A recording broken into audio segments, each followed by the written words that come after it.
to Snakh Time, where the opinions are real and so are the people. I'm Steven. And I'm Nadia. And I'm Haley, and I'm here to introduce our Honorable Mayor, Vanetta Seals. Good morning. Woo, just kidding. Good morning. So, Well, What can you tell us about yourself? I'm not originally from Pecos, but saying about Texas, I wasn't born here, but I got here as soon as I could. That's not 100% true because my father was in the military, so I moved around quite a bit, kind of like every 2 years, like a lot of military families do. I was actually born in Anchorage, Alaska, and from there my father was transferred to Panama City, Florida. So my family, I have 3 older brothers, and so that's kind of a long distance from Anchorage, Alaska to Panama City, Florida. Just a small drive. Took a few days, especially with a family, to get there. I've lived in multiple states, multiple communities in Texas, and I'm proud to say at this point I have lived in Pecos longer than I've lived in any other one place. So now when people say, "Where's home?" it's Pecos. so That's how long nice. have you been here? I have lived here for 17 years now. Oh, wow. So, about the time y'all were born. So, a lot of people will say, why do you want to live in Pecos? And my response to that is, why not? Every community has their pros and cons. And I guess I'm more of the girl that the glass is always half full instead of half empty. I always try and look for the good things, wherever I'm at. Since I have moved around quite a bit, I kind of have a saying, wherever you are for however long you're there, just plant your roots and grow, because you can be mad, sad, or glad all in the same pair of pants. It's up to you what you are. So, you can be, you can go someplace and you can be miserable and make everyone around you miserable, or you can go someplace and make the best of it for however long you're there. And, just plant your roots and grow wherever you're at. Oh, that's a good Make it your home for however long you're there.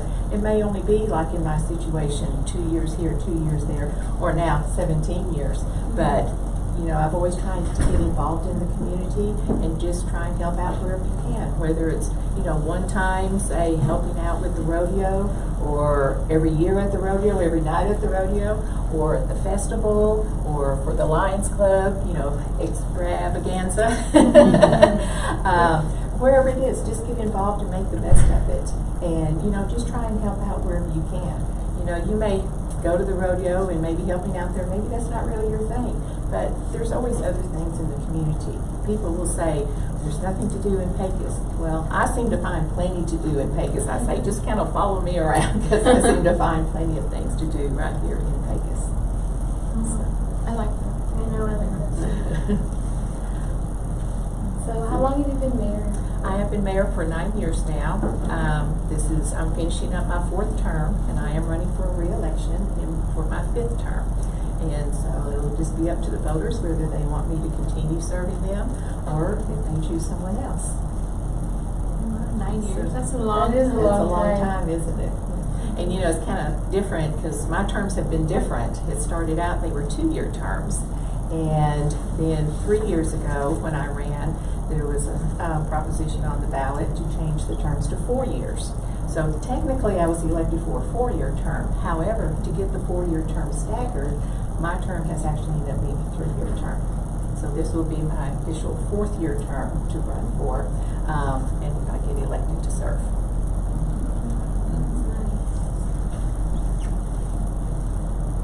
What made you? Why did you want to run for mayor in the first place? Well, I guess it kind of comes back to kind of being involved in the community wherever I can, wherever I have lived. There were some things going on in the community at the time, and the previous mayor had missed quite a few meetings. And to me, if you're going to take on a position like this, you need to really be dedicated to it. It's kind of a full-time position, and even more so these days with all the activity that we have here in Pecos. And so one of the things I kind of pride myself on is that in the 9 years I've ran, I have missed less than 5 meetings in that time. Wow. So, that's a pretty good attendance record. And again, attendance is important at meetings. especially like council meetings. You need to be there. You need to know what's going on. You need to hear the thoughts of the other council members as to, why they voted this way or that way, so that you'll always try and be up on the different topics that come up. So mine, I just want to give back to the community, and again, if the community is willing to have me, then I'm willing to serve. When are the city council meetings, and can anyone go? The council meetings are the second and fourth Thursday of each month at 5:30, and they are definitely open meetings. Sometimes there will be something on the agenda that will have to be put in executive session, and that's sort of like for contracts for real property or personnel issues, something like that. But the rest of the meetings are open to the public, and we always try and arrange our meetings where public comments is up front, the first of the agenda, because some people, they just want to come and share something with you. They may not really be interested in staying for the whole meeting, so they can just come and share, and then they can leave. And we always put the executive session at the end of the meetings, because that's when the public, they do have to leave the council room, and most of them will just go ahead and go home, because it's usually kind of late in the evening when we often get to executive session. And they can go on, they may be very short, and they may be very long, depending on what the items are in executive session. People are saying this election is very crucial to our community. Why is that? Well, there's several things on the ballot. You have school board members that are up for election or re-election. They're 3-year terms. There's also a school bond election, and that's causing a lot of participation in this election. The mayor and 2 councilmen are up for election as well.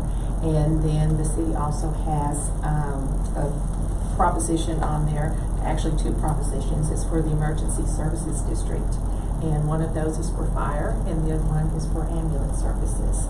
Right now we have a completely volunteer fire department, and when you think about years ago when there wasn't much going on in Pecos, it was pretty easy for those volunteers to get to the fire station, because you do need a certain number on the fire truck before that fire truck can roll. Now, most of these people, they're working out in the county someplace, and it may be 40 miles away, and it could be even longer to get back to that truck.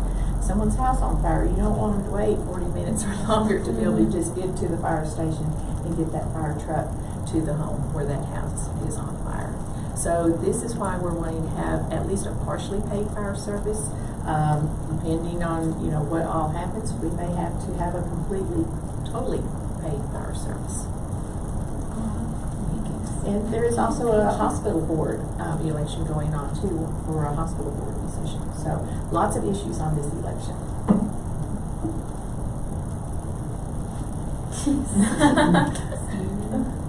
What other organizations besides being mayor? Well, that didn't make sense. What other organizations have you been in? Quite a few, actually. I am a member of the Lions Club. I've been on the Pecos Economic Development Board for 8 years. I actually just termed out in October. There's a term limit, and then you have to be off at least a year before you can get back on. I was actually in the very first Citizens Police Academy class that was offered here in Pecos. I had just moved here, and when I seen that advertised in the paper, I seen it as an excellent opportunity to be able to start meeting people here in town. So I was involved in that, and technically I'm still part of the Pecos alumni, Pecos Citizens Police Academy alumni, which is a very good organization, and they serve as kind of a liaison between the police department and the community, so that they do great things as well. Relay for Life, I was captain of the Relay for Life team for a long time. After becoming mayor, I also found out that the mayor is the backup municipal judge. So because of that, because of certain ethics with that, they tell you that as a judge you cannot do fundraising. So I kind of had to back out of being in Relay for Life, or at least as the captain, because you do fundraising there. Same way with the Lions Club. I can't go help them flip hamburgers and sell those, because that's considered fundraising. So there's lots of other organizations as well, but I help out at the rodeo every year. Pretty much every night I'm there helping see people at the rodeo. So there's just lots of different ways you can be involved and give back to your community. Okay, what was your first major issue as mayor? that we can talk about, right? Sometimes that first major issue is actually something in an executive session. The first major issue was actually, it was a personnel issue, and it's where somebody was kind of doing something they shouldn't have been doing, and so we had to make that decision to let them go. And, you know, you always hate to do that with an employee because, you know, that's their livelihood is that job. So, you know, you don't take something like that lightly, but then when something's being done that's not according to policy, sometimes that's just what you have to do. So, it's not a pleasant thing, but it's just something we have to have. How many female mayors have we had? I believe I'm the third one. Third mayor. Female mayor, yes. And the one most previous to myself, I believe she was the mayor for 10 years. So, Wow. 10 years? 10 Wow. years? So I'm not sure about the first female mayor. I don't know what her longevity was, but actually we kind of seem to hold the position a little bit longer than some other people do. So. Do you think Oscar's trying to take over the world? The town. Is this part of the conspiracy theory? I don't know. He's a part of it. Almost He's every- part of it. Well, you know, I think what Oscar's doing is being involved in his community and giving back. You know, some people say, well, they're involved in everything.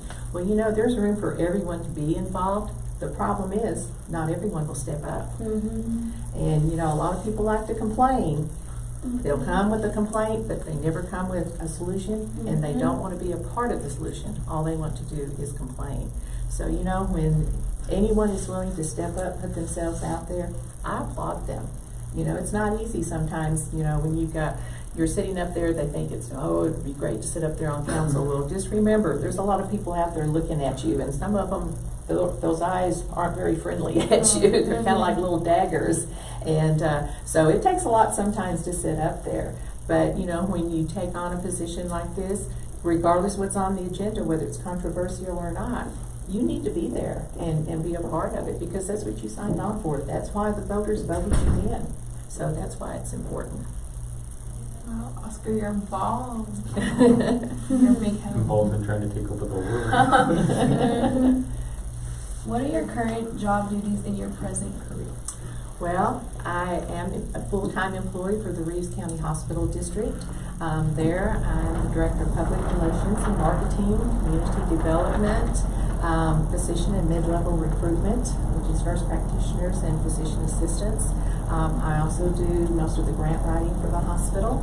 I'm also over our specialty clinics where we bring in specialists out of Odessa, whether it's cardiology, podiatry, ENT, whatever physicians we can get to come out. And what's so important about that is that's relieving this burden of travel for all of our residents going to Odessa.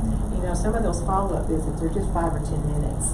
So, you know, we really appreciate it when the doctors will come out here and see, you know, 10, 20, 30, 40, 50 patients. So all of those people don't have to drive to Odessa.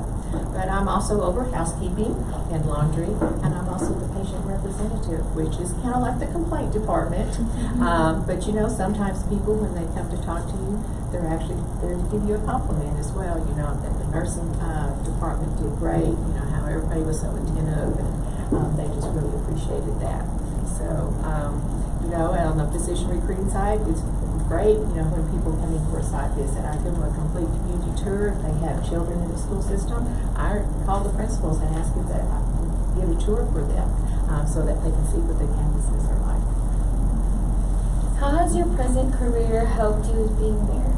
Well, I think being Director of Public Relations and Marketing and Community Development, I was already involved in the community before ever becoming the mayor. I can be honest, the first time that someone came and asked me if I'd consider running for mayor, and actually it was the previous female mayor that her and her husband came and asked me, and my first thought was, why me? You know, I think there's so many other people that have lived here longer than me. They've just been here in the community, they know everyone. Of course, at that time, it doesn't take long to know most everyone in the community. But, you know, it's just a matter of, you know, being involved in the community, and I think my career in public relations has helped me to be able to go out and talk to people and help people. part of it, you know, when I have 2 phones right now. One of them is dedicated as the mayor phone. And, you know, when that phone rings, you need to answer it. You know, if you're in a meeting, you know, send a message, I'll call you as soon as I can. But call that person back and see what they're needing. You know, and maybe they just, you know, say, hey, my dumpster hasn't been emptied in a week or 2. Maybe it's that, you know, there's a dog next door that's just barking like crazy all the time. They can't sleep. Some things we can solve, some things we can't. But it's always important to answer your phone because you are a public servant.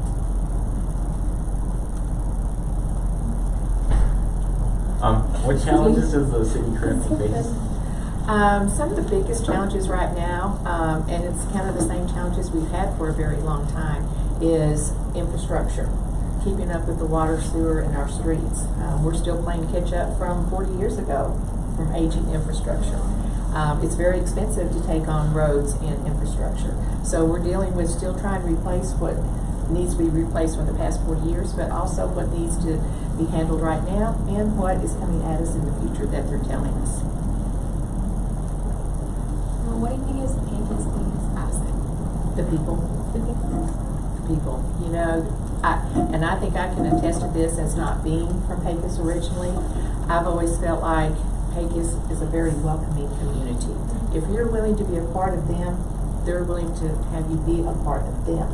And, you know, it's like we hear someone wants to be involved, you know, in the rodeo or in the Lions Club, it's like, we'll come pick you up and take you to that meeting because we appreciate new people coming in. So I think it's the people and their generosity and in accepting people into the community.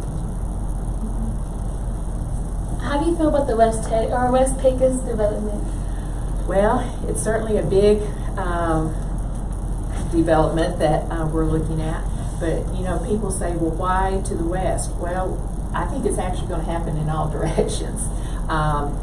You know, we can't just, with the number of people that are here now, we can't just stay inside our current city limits. We have to look outside for new areas to expand to, whether it's to the north, to the south, to the east, or to the west. You know, there just happened to be quite a bit of acreage out to the west that was a little more available, and so that's why that area was targeted. But, you know, it can certainly help Pecos grow and to accommodate the number of people that are here and hopefully the businesses that are going to be coming our way as well. Can you tell us about the new sports complex? We can't wait for it to happen. It's long, long overdue. This is going to be a wonderful addition to the Pecos community. It's going to be a sports complex. It's not just for baseball, although it will certainly accommodate baseball of all age levels. But one of the neatest things is going to be, there's also going to be a championship field out there. And that championship field can be used for different sports, but it can also be used for things like concerts. And, you know, hopefully if this school bond passes, we're going to probably be sharing a parking lot with the school. That way, when the school district is having a big function, there's need more, you know, like graduation night, maybe, need more parking, they can flow onto the sports complex parking area, and vice versa. When there's a concert going on, we can flow on to the school district's extra parking. So I think this is going to bring in a lot more people to Pecos, lots of tournaments, and hopefully lots of concerts. Wow, That's exciting. That's Yes. really exciting. Can you tell us about any other new future developments in Pecos? Some things we can't talk about yet, actually. But, you know, one of the things that is on the table that we have been working on for quite a while is a new grocery store here, which is probably going to be the most important thing, new business to come into Pecos. It looks very promising that we will be getting a new grocery store. And hopefully, when they finish their due diligence process, which will be in about the next 60 days, that we will be able to actually make an announcement about a new grocery store coming to Pecos. Oh, wow. That's exciting. Yeah, too. that is. If you stood in line at the current grocery store, you'll understand, right? Yes. What is the city doing to help with the traffic issue around town? Well, we are working in conjunction with the county to get a loop around Pecos, which will divert a lot of that traffic. We have Something that has started a little over a year ago, and I'm very proud to be heading up those meetings, is called a joint entity meeting. And this is where representative, well, actually in the joint meeting, it's anyone on the hospital board, the school board, the commissioner's court, or the council attend those meetings. And we talk about, what are you doing? What are you doing? Oh, we're thinking about doing that too. So how can we partner together and use those resources once instead of duplicating resources? And see how, you know, if you're thinking about doing this, we're thinking about doing that. Well, if we combine it, it can be even bigger and better for Pecos. So that's a very good thing that we're doing. But the truck loop is the biggest thing that we're working on right now. Mm-hmm. And if the bond for the school district passes, we are certainly going to be looking at getting some better roads going out to the sports complex and to where a new high school might be. What are some issues that you see that are affecting the youth of Pecos? Truthfully, I think it's the lack of, I'm going to say, entertainment after school. You know, if you're not playing sports, you know, unless you're maybe on the robotics team or something like that, there's not a whole lot for y'all to do after school's out. And so I think trying to get more quality of life issues, not only for the youth, but for everyone in the community. You know, whether that's a, you know, nice theater or a skating rink, you know, bowling alley, whatever it is, to have some more activities for people to participate in and give them something to do in the evenings or on the weekends. How important is it for people to be involved in what's going on in the community and be informed? I think that has got to be one of the most important things ever. You know, a lot of people, we have more people probably coming to council meetings now than we ever have. Mm-hmm. There's times when it would be like if there was anyone besides just the city personnel sitting out there in the audience. But people will put on Facebook whatever their interpretation of what happened at a council meeting, but because they weren't there, they didn't know it firsthand, and then the story gets changed all around. We kind of think, what meeting were they at? Because it's not the meeting that we were attending.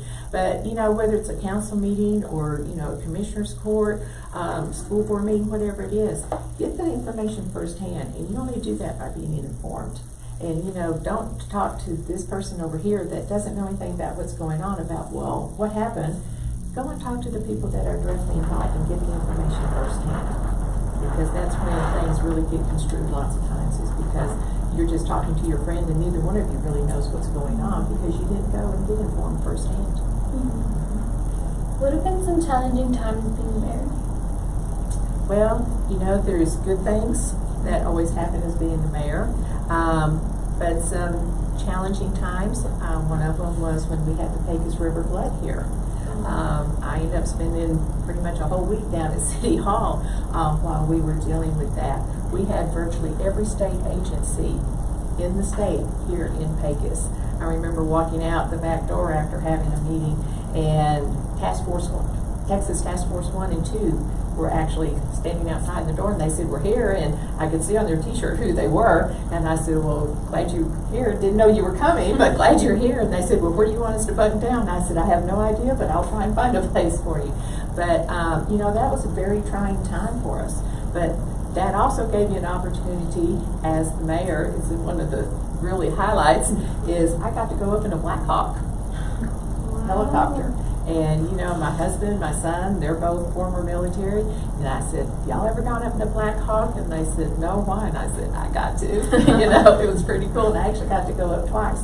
But they took us, myself and the sheriff and the police chief up, and so we could survey where all the flooding was. Mm-hmm. And, you know, it was just amazing to see just really where all this water went. You know, we're in the desert. We're not used to seeing a whole lot of water all at once. So to just see that massive body of water everywhere, the acres and acres that it was covering was really quite unique.